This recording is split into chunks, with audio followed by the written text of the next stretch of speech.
Every October since 2011, Retro Movie Geek has brought you the spooky side of retro movies. And this year is no different. So, a haunting we will go as we dig up classic tales of ghosts and hauntings that are 20 years old or older. But remember, we spoil the hell out of every movie we cover. So consider yourself forewarned.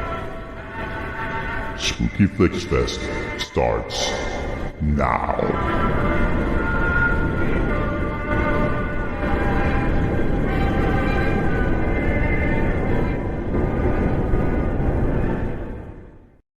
All right, so welcome to another bonus episode for this year's Spooky Flix Fest, this year being 2023. I probably should specify since we've been doing this for like over a decade. 13 years. Sure, we'll go with that. I am Gilman Joel. I'm joined, of course, by Pumpkinhead Peter. Who is freezing? I'm not freezing, am I?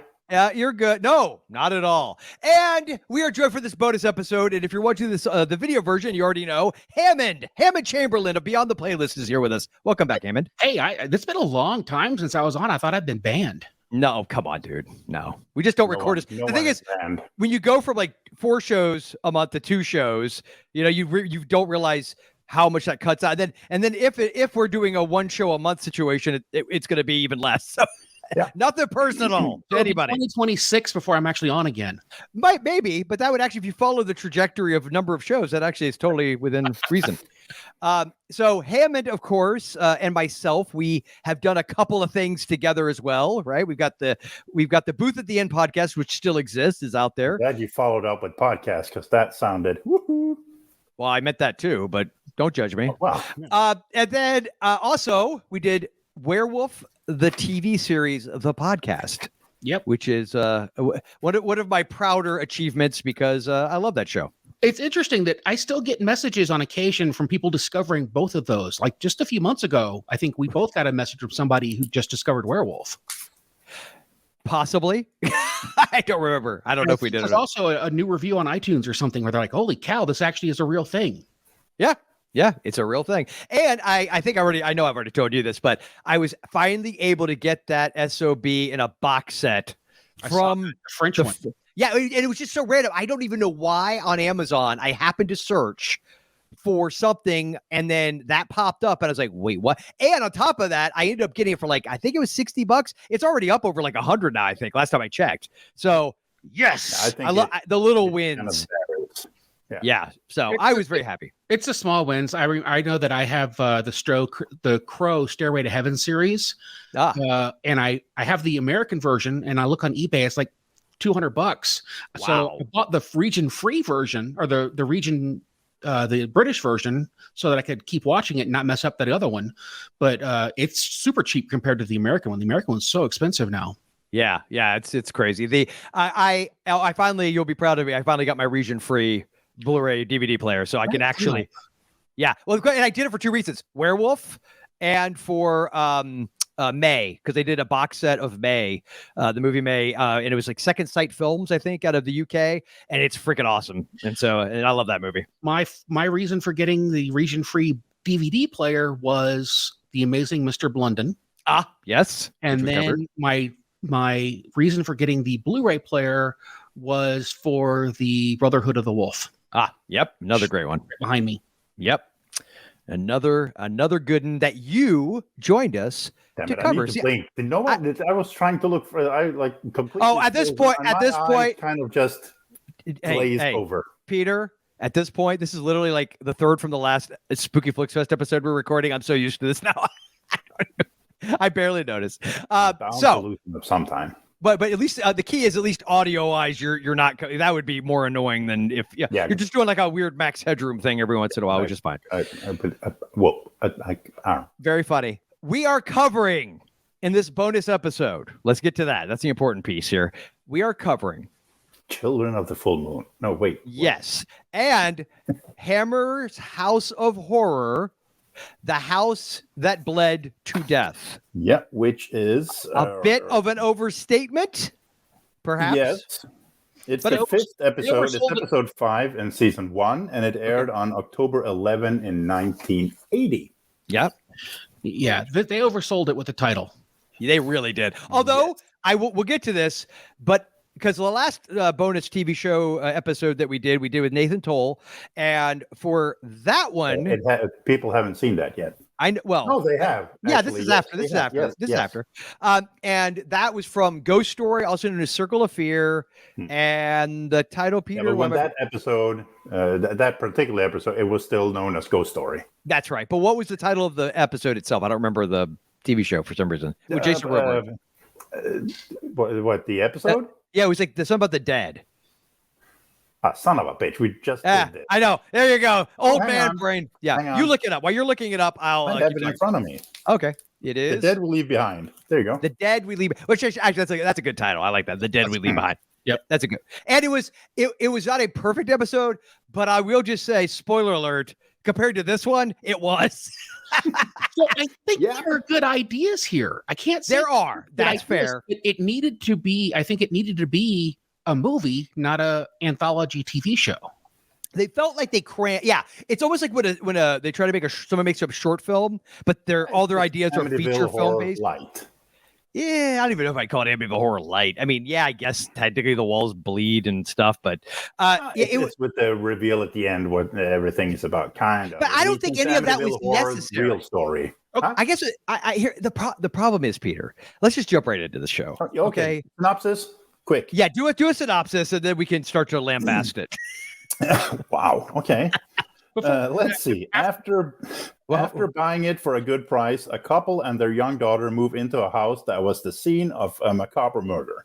A series of terrifying events eventually force them to flee for their lives. But all is not as it seems. Okay, well, that's not false. What were you saying, Hammond? So I will say that I saw this in like 1981, either late 80 or early 81. We were living in Germany, and we had AFN, which was like the one channel that we had that was in English in Germany at the time. And they showed the Hammer TV show in the afternoons after school. And I came home one day and turned on the TV and watched my episode of Battle of the Planets. And then this came on.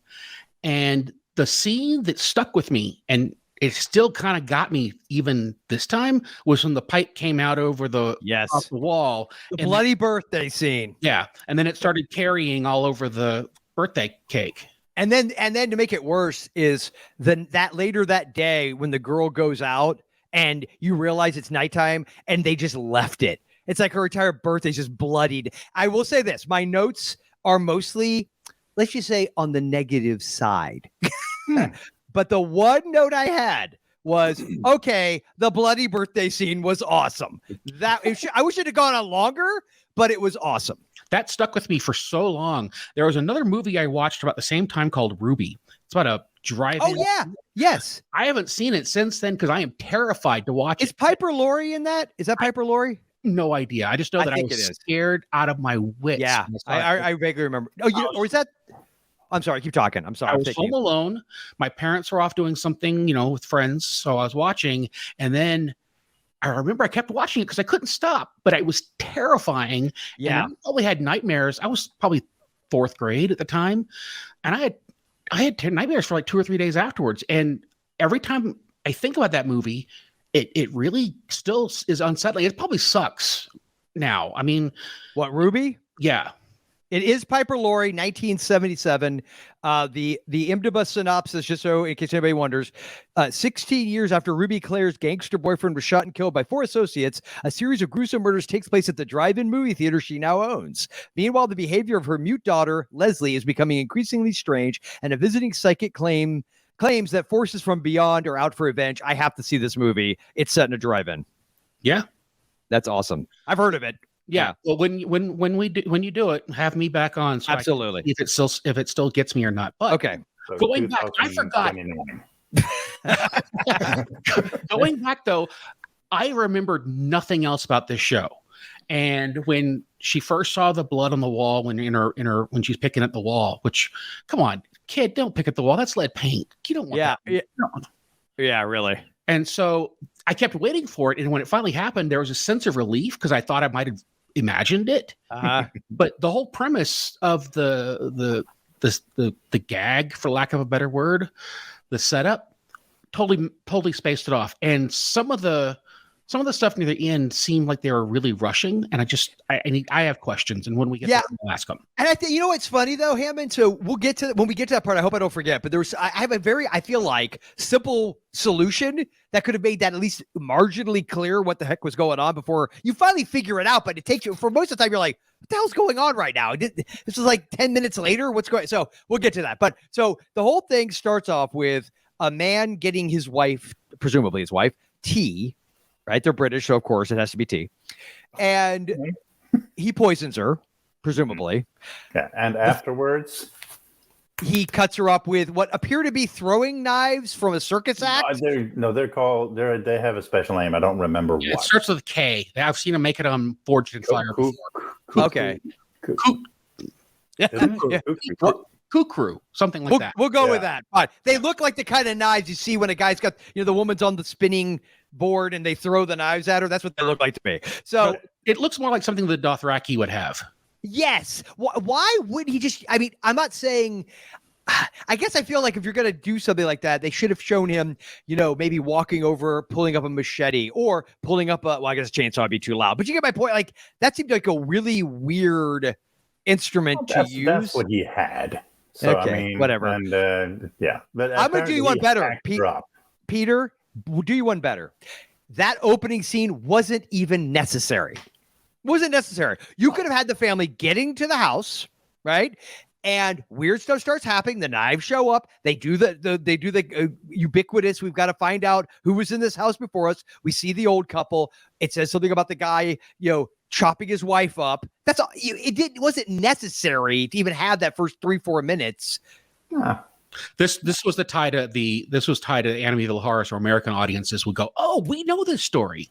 Yeah, maybe. I just felt like it was really there. That's the only reason it was there. It was almost like weirdly, and it's like it took a long time. It felt like, even though it maybe only a minute, for him to pour the tea, to put the stuff in the tea. Like it was just very get on with it. Be meticulous about the tea. Don't mess about. Apparently, and by the way, I don't know what in Britain, in England.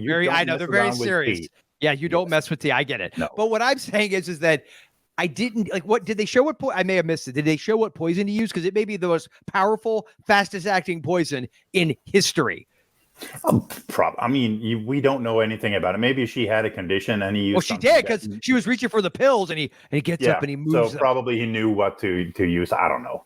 And what's weird is I actually liked the performances of those two, like especially him. I liked how disconnected he was, and the whole he just almost like he's just waiting. And I think about it from her perspective, it's obvious. Like even if she's choking, realizing he just moved your pills out of Mm-hmm. So I bowl of Ryzen makes the medicine go down. Exactly. So we get that. Then we get the family moving in. The other thing I had a huge issue with this movie. So they meet the neighbors. Mm-hmm. Their relationship with the neighbors was weird, even by 1980 standards. Okay, I have a question. Go ahead. Okay. Were they trying to imply that the couple next door were struggling? Because they showed them not sleeping together when they were being creepy and looking through the window, but then they're in the bedroom together. So were they a struggling couple? Were they actually a couple? I didn't take it that way. Which the neighbors? The neighbors. No. When the neighbors, the neighbors were totally. Because the neighbors say, So when they were looking through the window and they saw them talking, and then all of a sudden they went away. Yes. And the dude. So was the main couple, were they struggling? No, I think that was supposed to be foreshadowing for how this whole episode ends. That they weren't really a couple. I don't think. I mean, maybe I'm misreading it, but I'm guessing. We did get some nude scenes way afar and with curtains in between. So I mean, there was something there. But they did show that one scene where they did actually kind of they did. Yeah, they did. Maybe I think there's something to Hammond. So maybe maybe. I think maybe because when they move in and he in bed and she says, "No, you promised," and he says, "Oh yeah, why I did," and then he sleeps in another room. So maybe something has happened. We don't know. See, that's the problem, though. It's not like it's an interesting question that's presented to the audience for you to go, okay, I'm curious what's happening. It raises a weird question because but it's the way the problem is with a show like, especially since you're only talking about 50 minutes, when you do it like that, and like to Hammond's point from earlier, this as a feature film, I feel like you could have teased out stuff like that and then paid it off later. But it's too rushed for any of that, and it's like there's too many ideas for such a short project. It just there's many too of much. them aren't really explained either. So. Yeah. It was Chekhov's spare bedroom that never got paid off. Yeah, exactly. Yeah. And separated from the main house. And then, by the way, let's just say it. Okay, again, I don't care if it's like we're on the sort of the downward trend of the sexual revolution, being that it's 1980. George is standing at the window, being like a straight up peeping Tom. Yeah, doesn't even act like he doesn't even like most. Let's be frank. Most husbands are sitting there going, "Well, I'm gonna check out what the neighbors are doing," and their wife goes, "Oh, hey, honey," like, you know what I mean? Like, I would have been with binoculars. Okay, wow. Oh yeah, but to be fair, you're in Sweden, so it's expected. But in America, or I guess this isn't America, this is the UK. But my point is that I just felt it was weird that his wife's like, "Oh, you little peeping Tom, you." I mean. What? Yeah, I don't know. Maybe she was waiting for him to get aroused. Because he did say, which was super creepy. The best part about New Neighbors is they haven't put their curtains up yet. He straight up is like, I don't even care. Like, maybe that's what she respects his honesty for being a creep. But then later on, she went to look too. Oh, she'll catch a cold if you don't. She did look too. Wait, what? Maybe they're swingers. Maybe that's the implication. I don't know. But the other thing I had though is a big problem was now, of course, the way this thing ends, I guess it makes a little bit more sense in hindsight. But because there's nothing given to us that at the onset to make us realize why this would make sense. It's just confusing until you get to the end. Is the fact that they treat the neighbors like lifelong friends. Like they're like they've just met the one lady, Jean. You're like, stay at our house because our cat died. Then by the way, they need somebody to watch the daughter, and George's like, she can stay here. Like he just, it's like I'm like. Dude, you seem a little too excited for my young daughter to stay at your house. Yeah, later on, you kind of get because they didn't show that really good either with time passing, because there are time passing in this movie, but we don't really, it's not explained properly or shown. I mean, this show needed the title card said 6 months later, 3 months later. Yeah, you beat me to it, Hammond. That was what I wanted to say for the end. All they had to do especially the end, is say, 2 years later. It was 5. It was supposed to be 5 years later? Yeah, it was 5. She actually says that. We've been here in California for 5 years. That's right. She did say that. You're right. She did say that. The daughter's but it was well, that was what. So that's what's made it so weird. So they're with the daughter. Their daughter's so like this tiny, cute little, almost. I mean, she's a little older than a toddler, but she's so little. And then all of a sudden, the cat with her throat cut in the window, blood everywhere. Well, yeah, but we then when we jump to the end, let's jump to the end for a second. When we get there, and it's 5 years later. So she was, I guess, about 8. I think the actual actress was born in 1972, so she was about 8. I presume that's how old she's supposed to be. So she's like 13, right? By the if it's 5 years later at the end. Mm-hmm. So now we go from like this cute little 8-year-old looks like she's like 5 or 6 to a teenage girl who still looks very young. Like physically, but yet the way they've got her kind of dolled up and stuff, there, you know what I mean? There's like this weird, almost like make her look older than she is vibe to the whole thing. It just was weird. And then they could go ahead. I know.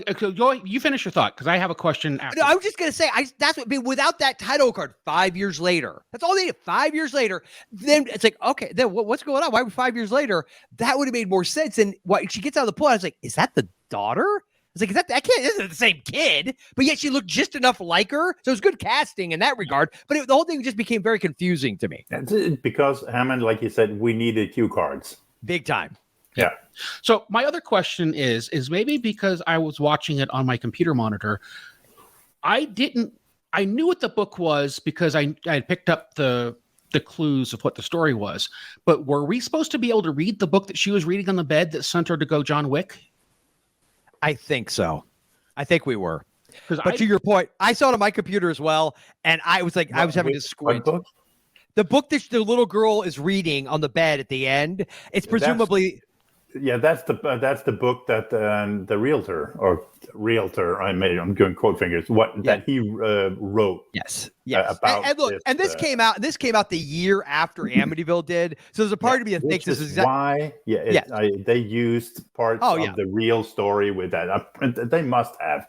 They did. With Jay Anderson with the whole book story. I mean, you could probably say this is a light version of George and Kathleen Lutz. Yeah.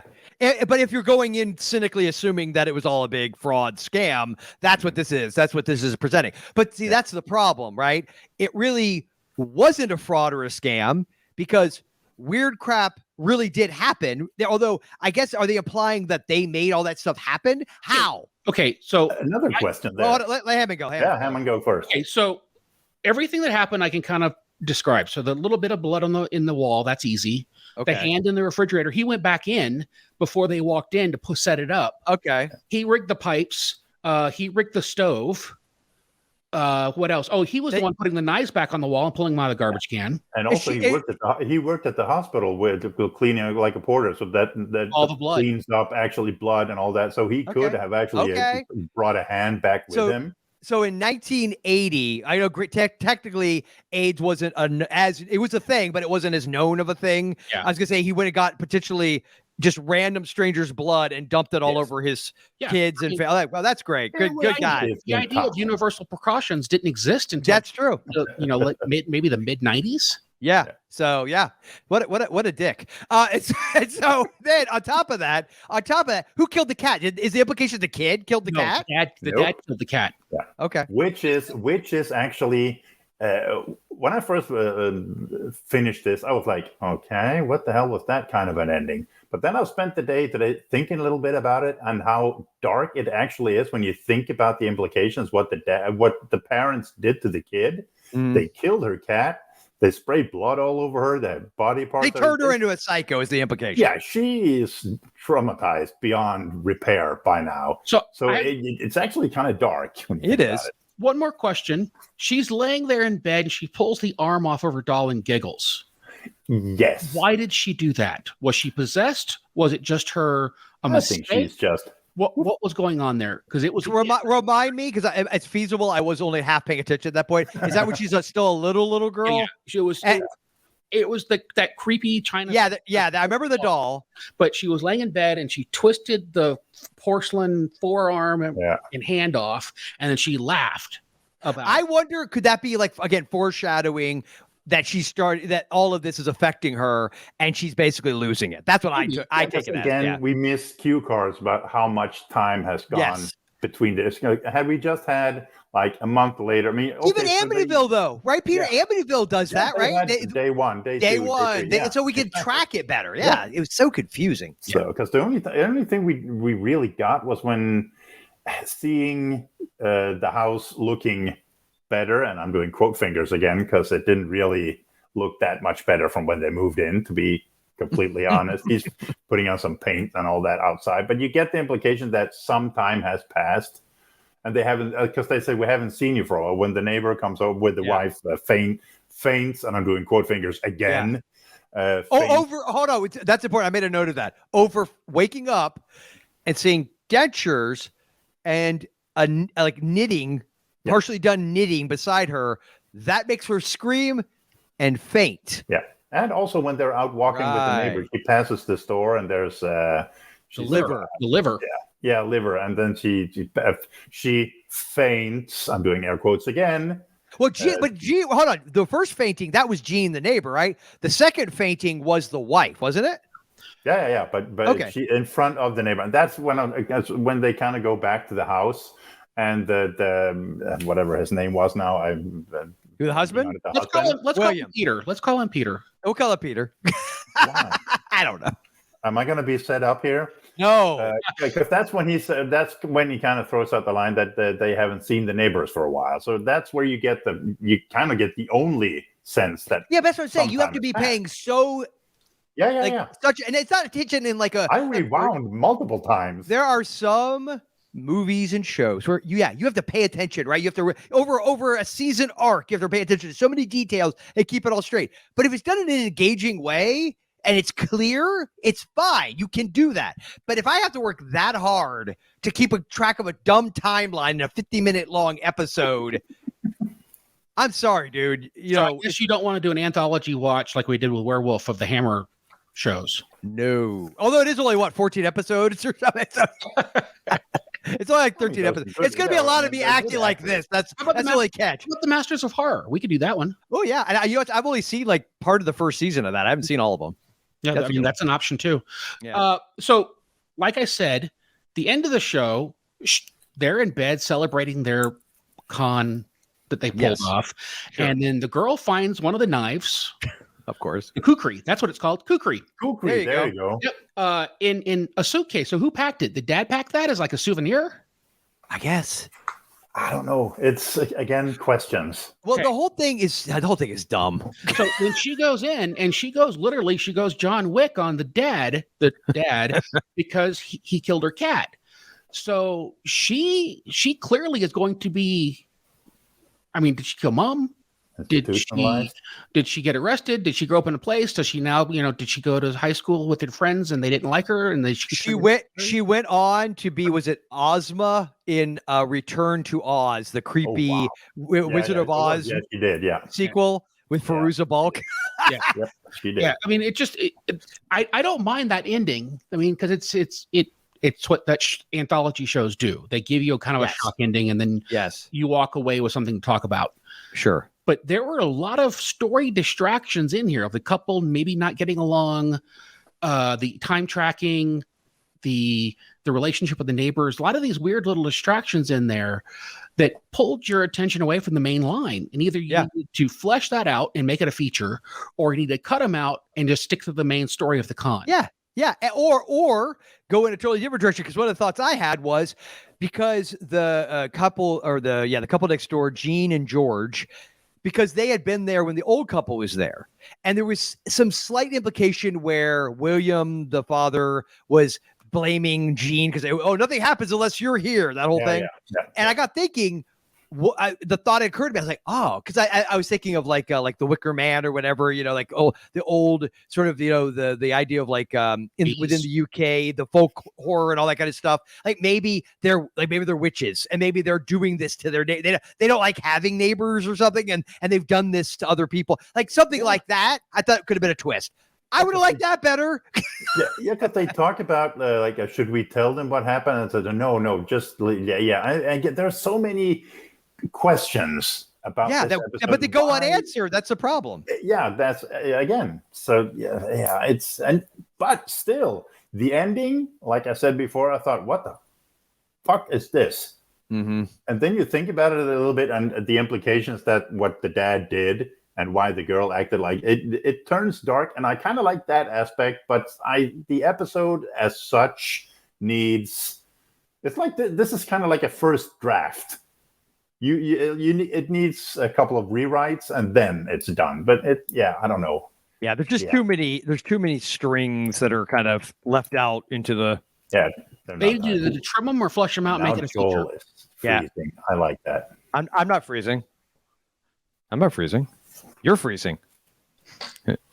No, you're freezing because I've never seen myself freezing. Oh, you do. You will. You will. Watch the YouTube. Well, internet is wonky sometimes. It's sweet. Yeah. It's all that interference from the Aurora Borealis. That's what it is. And I should have done this at the beginning. Sorry. Now they're at the end. I'll throw the. So that's what you covered. Okay. Yeah, I was covering. The one scene. There's only two scenes of the show I like. So let's do the whole. I mean, not really. How did it hold up for you? But final thoughts for me. The two scenes. But one in the background right now. The bloody birthday was great. Although I was hoping for. I honestly thought, in a weird way, like I almost wanted it to end there. I just it all being exposed because they were all talking about we want to keep it secret. We don't want anybody to know. But the bloody birthday was awesome, and then that last moment with the kid, I did like that as a sudden sort of abrupt. It creates a whole other set of questions, but that's fine. But that was if I'm being honest though, overall, this did not motivate me to watch Hammer House of Horror at all. Not even a little bit. I am a big fan of the Hammer films, and I have a box set of like 36 or 38 films that I got last year for Christmas. Yeah. And I watched all of them, and some of them are way, way better than others. There are a couple that I would love to watch with you guys because I think they're excellent films. There are a couple I want to watch with you guys because they're silly films. Yeah. But I'm wondering if it was just, I mean, it could be a pretty dense story. And I think Peter's right that it needed someone to go over and go, this isn't going anywhere. Slice that out. Spend more time on this. Yeah. This isn't going anywhere. Spend more time on that. Yeah. And I think that to that point, and it makes me wonder, and I'm totally pulling this out of my butt because it could be wrong, but because Hammer was a studio, it almost makes you wonder, could this have been like just a script that they had laying around that they had never, that maybe they had considered at one point developing, and it's like, oh, what we need, like, what do we got laying around that we could, do an anthology series out of, and we'll just cut this out. We could push it into an hour. Boom, done. I don't know that that's what they did. It just kind of feels that way. Yeah. I can see an executive saying, hey, this one's too close to Amityville that just came out. We can't do this, and throws it off to the side. And then somebody picks it up, then the other executive goes, hey, we can do this for TV though. Yeah. I think, I could see that. Now, another thing that could have happened is instead of it being where the daughter comes and chops up dad, it would be nice if maybe we found out that although they might have pulled a con to get their money, the house actually was doing things. Yes. Yeah, something at the end that gave away like a new family in the house. Yeah, that actually raises the question with the things that starts in the beginning, with the daughter seeing the blood and the wall cracking, and the wife with the gas and him not being able to get out. The way they resolve that is when he goes in and smells the gas. No, there's nothing here, which gives you the implications that, okay, did he do that, or did that happen? And to your point, Peter, nobody. Well, first of all, the little girl presumably would have been too young to be part of the con. Like they would have needed her to believe it as much as anybody, which is what screws her up by the end. But the husband and the wife, when they're alone, both act. It's for the audience, right? It's like, apparently, because she didn't know all of it either, because she says that's right. He makes the comment, yeah. But he did, and we still get the moment with him completely by himself, and the door's locked. He's like banging on it, trying to get out. Well, who is that? Who is that for? Like if it's all a big con, who is that for? Yeah, who's he playing that for? The house? Us. That's it. It was for us. Yeah, but to throw us off the trail. But that's a cheat. That's not. You don't. I mean, you don't. So again, was there something with the house? And did they just amplify it, or I don't know? Well, something was enough with the house that a murder did happen there. We know that. And did they find? I mean, did things happen that made them, but not enough, and they amplified it for a book and possibly because they also talk about a movie deal because they're talking about millions of dollars. So did stuff happen, but it didn't. And they thought, maybe we can do something with this. And that's questions that I'm just like writing between the lines of the script that should have been rewritten. Probably. Would that be a fair assessment that something's happening? Maybe we can make something of it. Perhaps, but we never got that scene or anything about that because that would have given away their ending. So they made sure to leave out key bits of it. It's one of those things they probably should have let the audience in on the grift at the beginning. Like right at the beginning. And then maybe some weird stuff happens that they can't explain. Yeah. That would have been at the end when they're laying in bed and she says, boy, when you set up the cat to die, that was he's pretty scary. I didn't do that. Yeah. And he's like, I meant to tell you, I didn't kill the cat. Yeah. I thought you did. And then that's when you reveal the little girl doing something that implies that maybe she did it. Yeah. You know what I mean? Something like that. That at least been like, they're giving you kind of heebie-jeebies, but no, we didn't get that. Not from this one. It was a weird episode. I will say this, and I get it. So Hammond, you had said you really wanted to do this one because you saw it when you were a kid. As a child, like if you'd come over for school or woken up at 11, 12 o'clock at night, snuck out, turned on your TV, and just saw a couple of moments. This is that thing where you would always be like, "What was that from? It haunts me." I could totally see that. Yeah, you don't ask these questions as a kid because. And I've talked about this before on the show, and Hammond, I don't know if you and I have ever discussed it, but this idea of what they call hauntology, and it's a lot of it's derived from like folk horror in the UK, but a lot of it's like in that 70s and early 80s, and there's a look and a feel and just this unsettling vibe in the media of that era. And I think this show has it to a degree, especially the opening and the ending, because I actually like the theme. They didn't play very long, but the little opening and ending theme music I liked. And I thought that had that kind of offsetting kind of quality to it that I like from that kind of from stuff from the UK from that time period. But the show itself, the story itself was just A great example of this is that in between the Planet Terror and the Death Proof, when they're showing the trailers for those that Quentin Tarantino, Robert Rodriguez film, there was one they showed called Don't.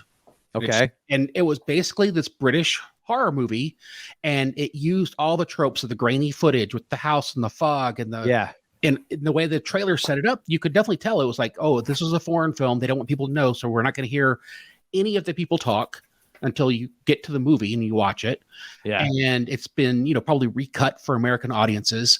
So, but that plays on this feeling, that Hammer feeling, which I think Hammer invented that feeling. So and I love it. I love it. I love that aesthetic. Hammer, And it's between Hammer and Dark Shadows. And Amicus. Amicus had that too. Yeah. Like now Amicus stuff I love, like the original Tales from the Crypt, Asylum, all that stuff. Freaking love it. But yeah, no, there's some really, really good stuff in Hammer. There's also a lot of silly stuff too. The one I haven't seen since I was a little kid, and this for me would be kind of like what this episode was for you, Hammond. I remember it was Commander USA's Groovy Movies. So this is like around 1986, 87. I'm at my cousin's house, and we would usually watch that on a Saturday. And Captain Kronos, Vampire Hunter.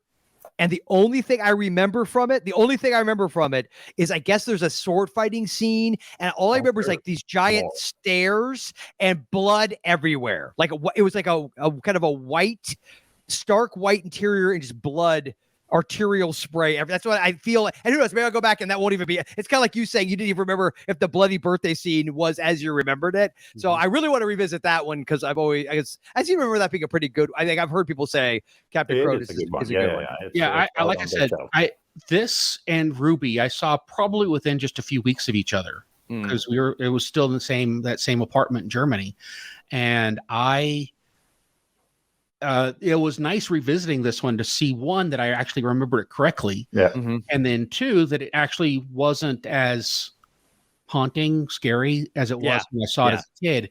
There's one other show. It's got Leonard Nimoy in it. He's a race car driver. Baffled. Okay. There's a show? Yeah, it was a made-for-TV movie. Okay. That has Leonard Nimoy in it. He goes to this mansion, and it's this haunting and this possession, and it's very, very moody and feels a little bit like a bad episode of Fantasy Island with Leonard Nimoy in it. But it's one of those ones. It's one of those ones that I bought on iTunes because, one, I needed to prove it actually existed, and then two, I figured I better buy it because if anyone asks me about something like that, I'll have it as proof. Oh yeah. And that's another one I'd love to revisit sometime because I didn't even watch it when I bought it. I'm like, oh look, that's the movie, and I bought it. And I'd love to watch that one again because well, if it's a TV movie, then we should do it as a bonus eventually on Terror on the Tube for sure. Yeah. We'll have you on for that one. And cool. Ghostwatch. Have you guys done Ghostwatch yet? How about the box set? As this comes out. Technically, no, but actually, we are doing Ghostwatch. We're doing it. It'll tomorrow. Actually, we're recording tomorrow. Yeah, we got on the 30th. Yeah, Allison, you were doing it for Terror on the Tube. That's like our special Halloween episode, which I had never seen, and I'm not gonna let Peter know what I thought, but I never had seen it until like 3 days ago. You better like it. I bought it. I found it on Internet Archive years and years and years ago. Yeah, actually, it was during what's his name's found footage podcast. Oh, Doug? Yeah, Doug. He mentioned it. So I went. Okay. I found it on Internet Archive. And since then, I've been kind of a fan of it, like the whole concept of it. Yeah. And I guess middle of this year, they released this Blu-ray box set with a book, and it's got all the interviews and all kinds of really cool, great stuff with it. So I got that. And oh my gosh, it's great. In fact, I showed it to JD, who I talk movies with, and she lives in London. She's like, my parents saw this, and they remembered it. Yeah, we're going to have as a guest Hugh Lloyd from the Undead Wookiee podcast, and he's basically probably closer to my age. He's a bit of a youngin' compared to some people, Peter and Hammond, but he's in the ballpark of our ages. And so he was a kid, right, Peter, when that came out? He's in Wales. Did you say you think he saw it when it originally aired? I know, but I'm not going to say. Okay. All right, cool. I'm looking forward to finding out what that experience was like. Yeah, I'll tell you. Because again, it's only been shown once. I know. And so I got the Blu-ray. I was going to get the special edition you're referring to, Hammond, but it was like, I don't know if it was like a limited run or something, because all the copies I was finding were not cheap, and I could get the Blu-ray with just a few extras. I was like, yeah, in case I don't like it, I was just like, I don't want to spend that much. I pre-ordered it as soon as I saw it. Yeah. I did. My timing was not good on that one. But anyway, I have a double feature DVD. So very cool. Well, we will be talking about that tomorrow. So let's not get ahead of it. Can I show up? Can I show you up? Can, if you want to randomly show up, we've got Allison and Hughes there. If you want to like pop in, I'm fine with that. I'll send you a link. I can tell you when we're doing it. But all of that being said, for this episode, Hammond, thank you, sir. I feel like it really wouldn't be a year and or a Spooky Flix Fest without you being involved in some way, shape, or form. So thank you for being here, and let us know, everybody, where they can find you on the internet. Wow, I have to say this in a new way now. X. I'm J Hammond C. Actually, to be honest with you, I'm J Hammond C pretty much everywhere, including like the website.com. Okay. So and even at home. J Hammond C. What did you say? Even at home? Yeah, he's J Hammond C at home too. I got a street sign right there that says J Hammond C Way. See? Was that like a custom thing, or you stole it? No, actually, what happened is allegedly. What happened? No, this is all legit. This is a straight funny story.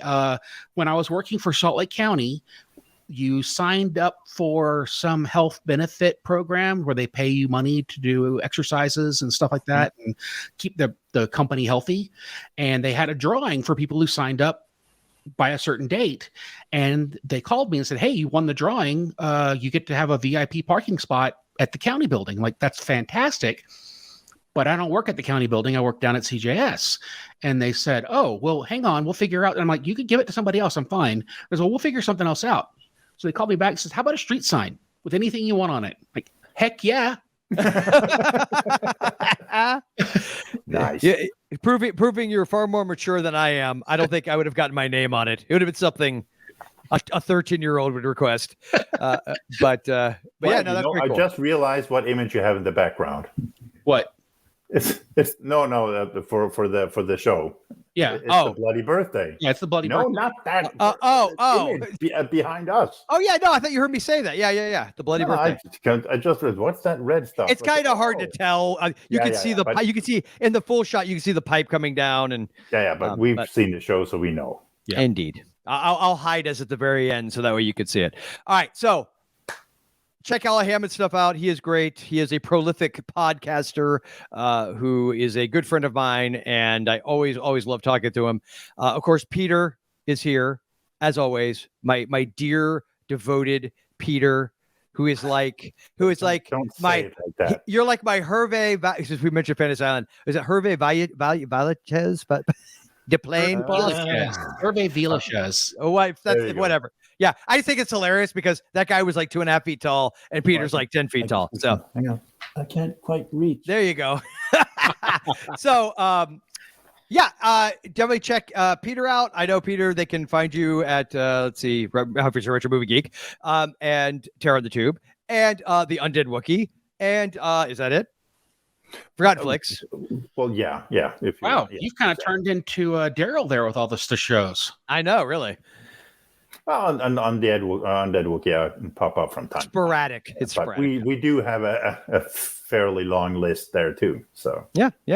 And of course, I can be found here and Terror on the Tube and Jay the Dead's new horror movies and Mom and Pop Video Shop, where if you are so inclined to watch the video versions of pretty much everything that we've been a part of for Spooky Flix Fest, there's a video version. There's also a video version of all the bonuses we've received, but it's just like the thumbnail. Yeah, I don't have actual video of the host, so sorry about that. But you get to listen to it on YouTube if you so choose. So Mom and Pop Video Shop, be sure to look at that. Sure to subscribe and check us out. And on that note, gents, thank you and happy Halloween to one and all. Thank you for listening. Get all the spookiness you can handle this October by subscribing to Mom and Pop Video Shop on YouTube. You can also find Retro Movie Geek on Spotify, Apple, or wherever you dig up your podcasts. The spooktastic music you heard at the beginning and end of this episode was provided courtesy of Ed and Gavin and their band, Midnight Syndicate. We want to thank them for the use of music from their albums, Gates of Delirium and The 13th Hour. Want to sink your ghostly claws into this and all of Midnight Syndicate's beautifully macabre music? Then go to midnightsyndicate.com. And remember, spooky is as spooky does.